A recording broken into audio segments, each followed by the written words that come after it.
So what you're seeing here is Japanese Atago-class destroyer with the US Arleigh Burke-class destroyer. The two warships resemble each other.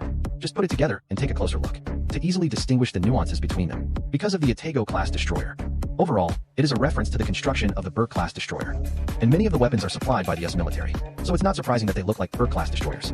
And today our mission is to give them both a single pick. Let's see which of these two brothers has more firepower.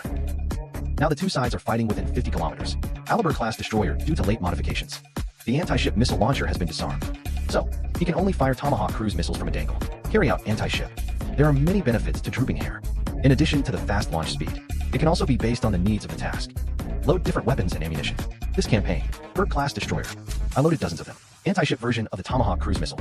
So in a short period of time, Burke-class destroyer, already heading towards the little days of the Atago-class destroyer, fired dozens of Tomahawk cruise missiles. At the same time, the Atago-class destroyer, in addition to defending against the launch of anti-aircraft missiles, also launching anti-ship missiles. It fired Type 90 anti-ship missiles. Same performance as the Harpoon anti-ship missile.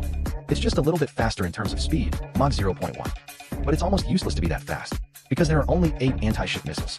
It's a little less in terms of quantity. Soon all 8 anti-ship missiles were fired. Next, the Japanese can only pray that a miracle will happen. Hopefully, not all of these 8 anti-ship missiles will be intercepted. Otherwise, it will only be for beating next.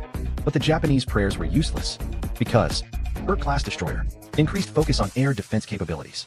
Plus, with a bloody version of the Aegis defensive combat system.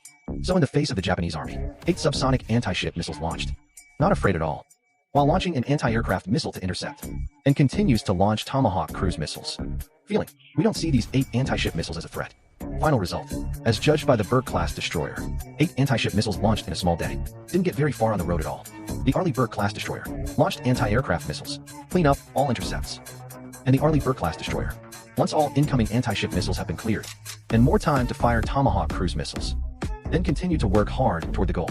Although the Tomahawk cruise missile that was fired, a lot of them were also intercepted during this time, but it really can't stand a large number of it. So soon under the no-brainer output of the Burke-class destroyer, Atago-class destroyer finally can't stand the pressure on this side. Already have cruise missiles approaching the Atago-class destroyer. During this period, at least they intercepted, approaching 30-plus cruise missiles. But there are too many Tomahawk cruise missiles coming. Then, even if the cruise missile doesn't come close, their anti-aircraft missiles are almost done. This is what happens. It's not that his anti-aircraft missiles don't give him strength. After all, he also has Aegis blessing. Although it is a residual blood plate. But it won't be too bad. It's just going to be a little worse than Burke's. Mainly too many incoming missiles have filled their firepower channels. Immediately, remaining cruise missiles not intercepted by anti-aircraft missiles. Start last and maneuver. Prepare to hit the target.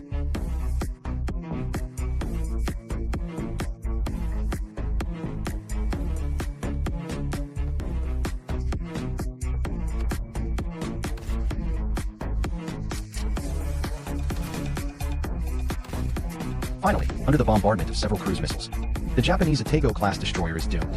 It's not surprising that this happens. After all, it's a castrated version of a warship. With my own big brother, PK, it's definitely going to end.